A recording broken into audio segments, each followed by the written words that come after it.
The summons sent by the Enforcement Directorate or simply ED to Reliance Group Chairman Anil Ambani in connection with Rs 12,500 crore loan which was given by Yes Bank to Anil Ambani, further threatened the survival of Reliance Group.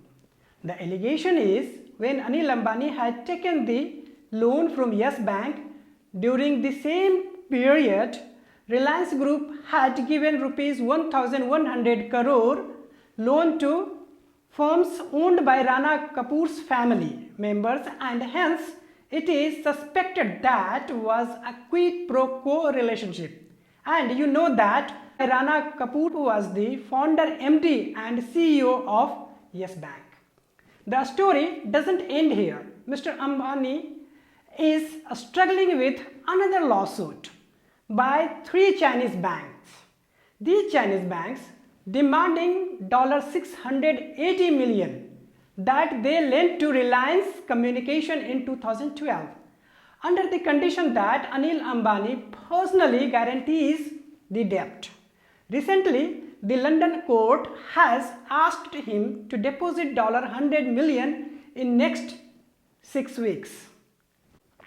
So, most of you might be thinking the same question, that the person who had won the Business Person of the Year award along with some other awards, well educated, sufficiently experienced, well set up business, strong family background, international recognition, etc., etc., and etc.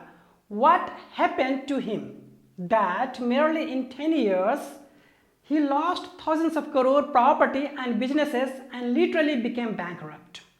The total value of Anil Ambani businesses was Rs 2,36,354 crore in 2008, and in just after 1 year, that is in 2009, this value went down to 80,938 crore, and by February 2020 the value went further down to Rs 1,645.65 crore.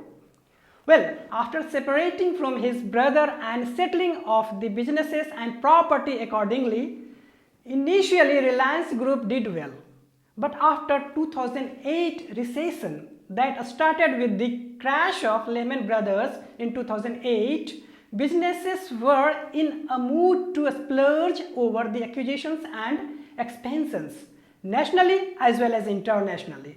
But it was one of the reasons. However, the other significant reasons are Reliance Communication, which started in 2002 with CDMA platform, was limited to 2G and 3G only, and hence when the technology advanced from the 3G to 4G, 5G and GSM by other potential competitors, the Reliance Communication began losing out. Further, when Anil Ambani dealt with his brother Mukesh Ambani to sell out Reliance Communication at Rs 18,000 crore, but the deal failed because the Department of Telecommunications insisted that with this deal, Reliance Jio will be also accepting Reliance Communications arrears or due that Reliance Jio refused to accept. Thirdly, by the end of second term of the UPA government, nearly Rs 2 lakh crore worth of the projects were stuck after the bureaucracy went into a policy logjam. Following the 2G spectrum scam, Mr. Anil was also drawn into the 2G acquisitions. Thirdly, the highly ambitious Mr. Anil Ambani started investing into power and infrastructure and subsequently secured 3 major ultra mega power projects auctioned by the government in 2008 and 2009 at Sesan in Madhya Pradesh, second Tilaiya in Jharkhand and third in Krishnapatnam in Andhra Pradesh.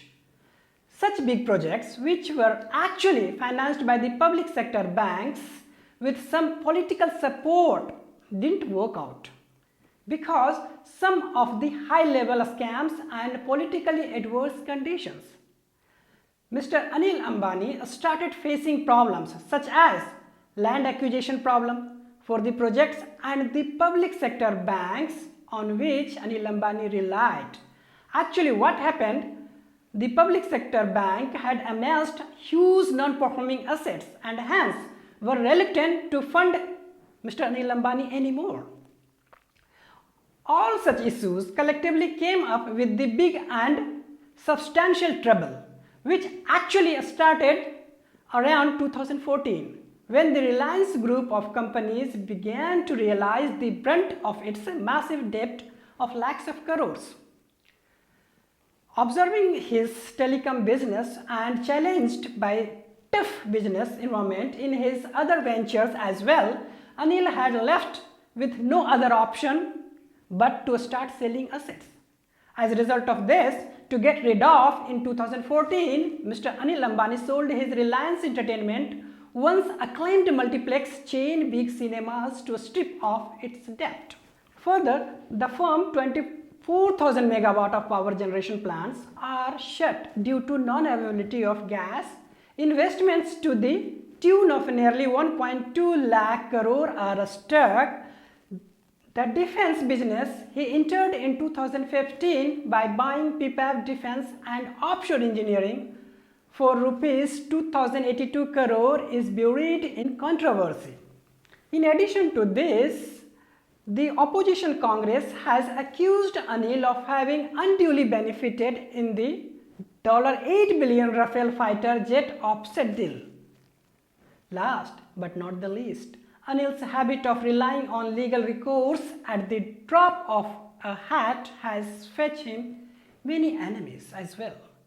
He has issued several lawsuits worth of thousands of crores, including defamation suits against journalists and analysts. Moreover, by observing the present status, it is really hard to speculate the revival of Mr. Anil Ambani's businesses.